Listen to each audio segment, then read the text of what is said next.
Skipper Abel lives up to his name as Somerset punish Yorkshire's bowlers. After posting 399 in their first innings, Somerset were frustrated on day 2 by a century stand between Tom Kohler-Cadmore and Andrew Hodd. But a couple of late wickets had left Yorkshire on 292 for 7, still 107 runs behind. But Hodd was still there on 84 not out, but his latest partner didn't last long on the third morning. David Willey chasing a wide one and caught it slip for 3 to give Josh Davey his 5th wicket. And when Hodd edged Gregory to give Hildreth his second catch of the morning, out for 85, the home side were facing the prospect of a big first innings deficit. Jack Brooks played some aggressive shots, but not for long. He was caught at mid-on off Craig Overton for 14, and Yorkshire were all out for 320, their last 4 wickets falling for 28 runs, and Somerset a useful 79 in front. Yorkshire needed a good start when the visitors batted again, and they got it from Willey, a superb in-swinger bowling Byram for just 4.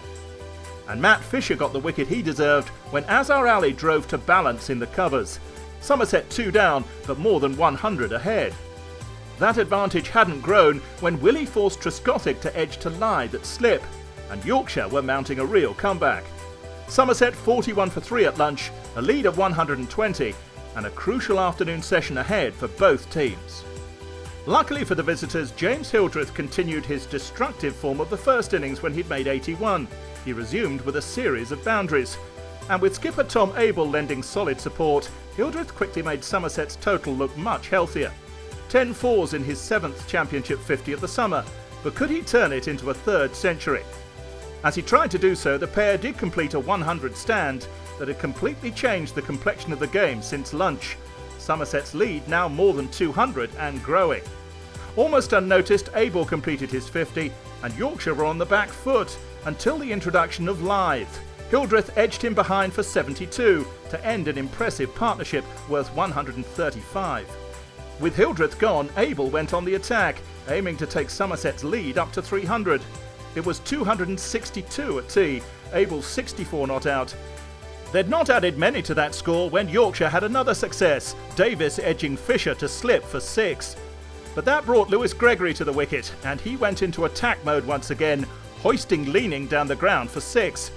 With Somerset scoring freely, that 300-run lead was soon achieved, Gregory and Abel adding 50 in just 7 overs. But there was no doubt that Gregory was the main threat.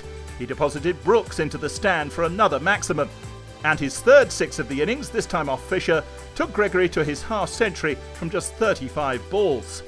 But 6 balls and 7 runs later he was gone, caught in the deep off Willey.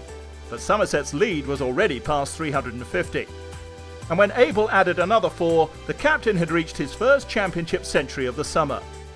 Along with Craig Overton, he kept going as the home side's deficit moved past 400.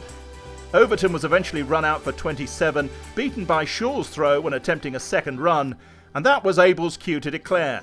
The captain 132 not out, in a total of 339 for 7. Yorkshire needed 419 to win, but first 9 overs to survive before the close. And they couldn't make it, as Gregory's impressive afternoon continued, this time with the ball. Brooke very comprehensively bowled for a duck. And Gregory wasn't done there, forcing Lythe to edge to slip, and Yorkshire were 4 for 2.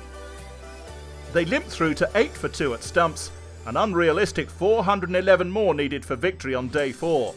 Another Somerset success seems more likely to stay in touch at the top.